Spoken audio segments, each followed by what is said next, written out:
Hello, good morning, जोहार। मैं राजू और आप देख रहे हैं 24 झारखंड न्यूज। चलिए जानते हैं झारखंड की आज की 25 मुख्य बड़ी खबरों को।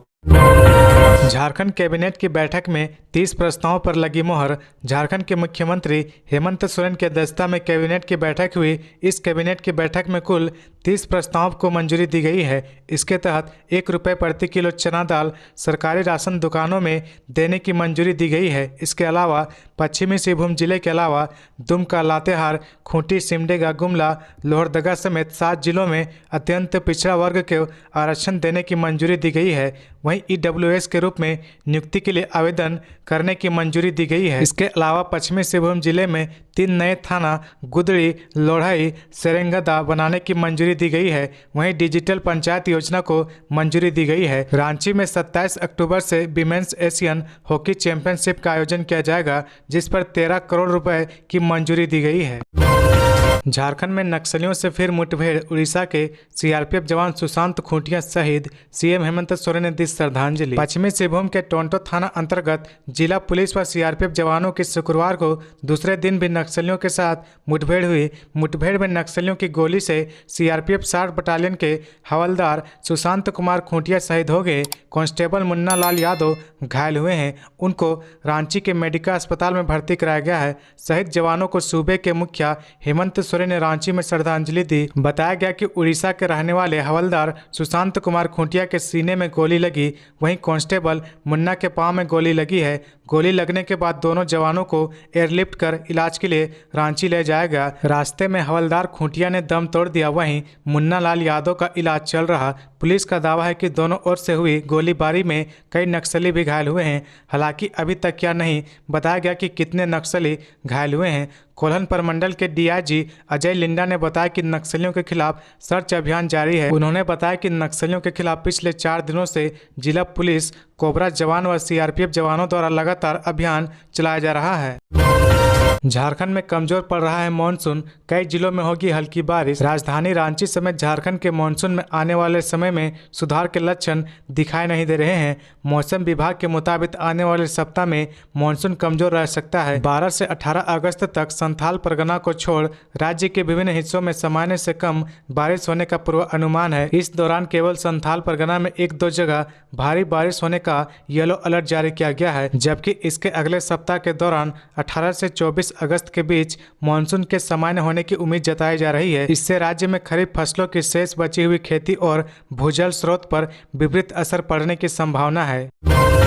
झारखंड को मिले 5 नए लोकपाल, मनरेगा के कार्यों का निरीक्षण, सुनवाई और समाधान होगा आसान। झारखंड के ग्रामीण विकास मंत्री आलमगीर आलम ने झारखंड मंत्रालय में शुक्रवार को नवनियुक्त 5 लोकपालों को नियुक्ति पत्र सौंपा है। इस अवसर पर ग्रामीण विकास मंत्री ने सभी लोकपालों से मनरेगा के कार्यों का निरीक्षण कर सुनवाई एवं समाधान पारदर्शी तरीके से करने की अपील की है। मंत्री ने नवनियुक्त लोकपालों से कहा कि वे अपने उत्कृष्ट दायित्व निर्वहन से रोल मॉडल बने, धैर्यपूर्वक एक जज की तरह समस्या या शिकायतों को सुने, परखे और तब उचित निर्णय ले। आगे बढ़ने से पहले अगर अभी तक आपने इस चैनल को सब्सक्राइब नहीं किया तो प्लीज सब्सक्राइब कर ले, जिससे आपको झारखंड की हर छोटी सी बड़ी खबर की अपडेट आप तक पहुंचता रहे। हेमंत सोरेन सरकार का बड़ा फैसला, झारखंड के लोगों को 1 रुपये किलो मिलेगी चने की दाल। झारखंड सरकार ने बड़ा फैसला लिया है। प्रदेश के लोगों को अब 1 रुपये किलो की दर से दाल मिलेगी। हेमंत सोरेन के कैबिनेट ने इस प्रस्ताव को मंजूरी दे दी है। शुक्रवार को रांची के धुरवा स्थित प्रोजेक्ट भवन में हुई कैबिनेट की बैठक में इस आशय का फैसला लिया गया है। कैबिनेट ने सभी राशन कार्डधारियों को 1 रुपये प्रति किलो की दर से दाल देने के प्रस्ताव को मंजूरी दे दी है। इतना ही नहीं, पथ परिवहन निगम के जो कर्मचारी बिहार से झारखंड आए थे, उन सभी को सरकारी कर्मियों के रूप में झारखंड में समायोजित करने के प्रस्ताव को भी मंजूरी दे दी गई है। झारखंड कैबिनेट की बैठक में कुल 30 प्रस्तावों को मंजूरी दी गई है। राजनीतिक दलों की सरगर्मी बढ़ी, बोकारो जिला प्रशासन ने कई क्लस्टरों का किया निरीक्षण।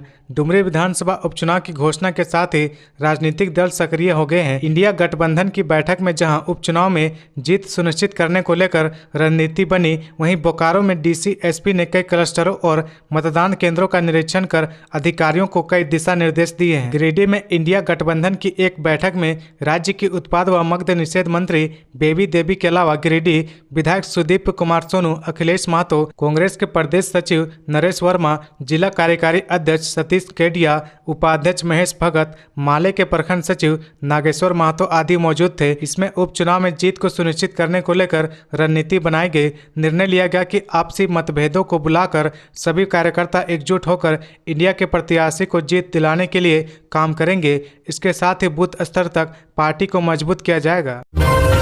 कोडरमा के जयनगर में नव विवाहिता का शव कुएं से मिलने पर जमकर हुआ हंगामा, दहेज हत्या का लगा आरोप। कोडरमा जिला अंतर्गत जयनगर थाना क्षेत्र के मतोनी में शुक्रवार को एक नवविवाहिता का शव गांव के एक कुएं से बरामद हुआ। मृतका की पहचान 19 वर्षीय अंशु कुमारी पति धीरेन्द्र राणा के रूप में हुई है। अंशु की मौत की सूचना पाकर मतोनी पहुंचे मायका परिवार के लोगों ने ससुराल वालों पर हत्या का आरोप लगाया। साथ ही हत्या आरोपियों की गिरफ्तारी की मांग को लेकर जमकर हंगामा भी हुआ। हालांकि इससे पहले ससुराल वाले घर में ताला लगाकर फरार हो गए। मौके पर मौजूद अंशु के भाई लखन राणा ने कहा कि ससुराल वालों ने मिलकर ही दहेज की खातिर अंशु की हत्या कर दी और फरार हो गए। जबकि अंशु की भाभी बेबी देवी ने बताया कि अंशु के लापता होने की सूचना 10 अगस्त को सुबह 8 बजे ससुराल वालों ने दी थी। सूचना पाकर जब हम लोग मतोनी पहुंचे तो अंशु के ससुराल वालों ने हमें घर में घुसने नहीं दिया।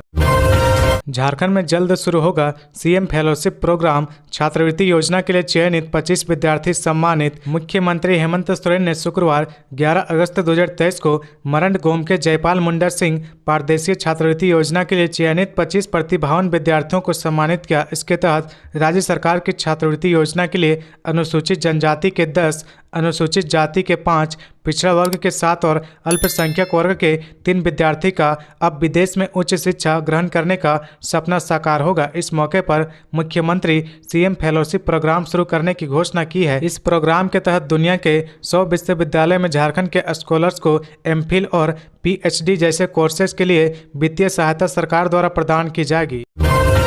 जाति प्रमाण पत्र मामले में विधायक समरीलाल की अंतरिम राहत बरकरार, जाति छानबीन समिति के अंतिम आदेश लगी रोक। भाजपा विधायक समरीलाल को झारखंड हाईकोर्ट से बड़ी राहत मिली है। चीफ जस्टिस संजय कुमार मिश्रा व जस्टिस आनंद सेन की खंडपीठ ने जाति प्रमाण पत्र से संबंधित एकल पीठ के आदेश के खिलाफ दाखिल अपील पर सुनवाई हुई तो इस दौरान अदालत ने समरीलाल की अंतरिम राहत को बरकरार रखा है। मामले में विस्तृत सुनवाई के लिए 29 सितंबर की तिथि निर्धारित की गई है। पूर्व में अदालत ने इस मामले में जाति छानबीन समिति को अंतिम आदेश पारित करने पर रोक लगा दी थी। हालांकि अदालत ने जाति छानबीन समिति को अपनी जांच जारी रखने की छूट प्रदान की थी। पिछली सुनवाई के दौरान प्रार्थी की ओर से अधिवक्ता कुमार हर्ष ने अदालत को बताया कि यह मामला जाति छानबीन समिति के अधिकार का क्षेत्र नहीं है, क्योंकि समरीलाल को जाति प्रमाण पत्र जांच करने के बाद ही प्राप्त हुआ था। एकल पीठ का आदेश बिल्कुल सही है। बता दें कि एकल पीठ ने जाति छानबीन समिति द्वारा समरीलाल के जाति प्रमाण पत्र को निरस्त करने के आदेश को खारिज कर दिया। अदालत ने कहा कि ऐसा करना न्याय संगत नहीं है, लेकिन अदालत ने यह भी कहा था कि इस मामले में जाति छानबीन समिति दोबारा जांच कर सकती है, जिसके बाद समिति जांच कर रही है।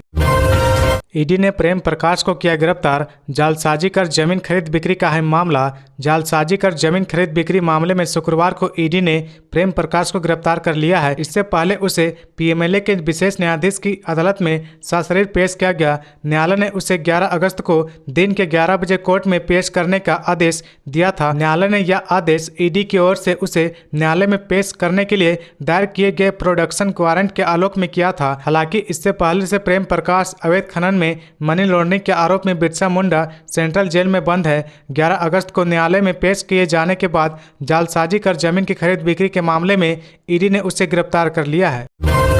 Women's Asian hockey champions trophy 2023 Ranchi में आयोजन पर होने वाले खर्च को झारखंड कैबिनेट की मंजूरी।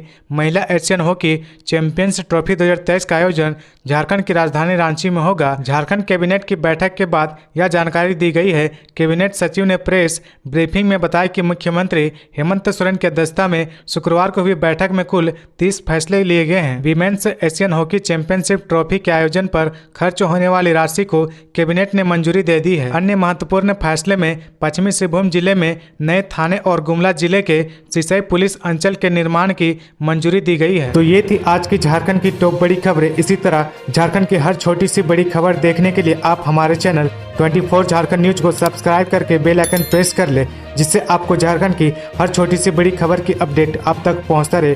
तो आज के लिए बस इतना ही। हमें दीजिए इजाजत, फिर मिलते हैं नेक्स्ट न्यूज में।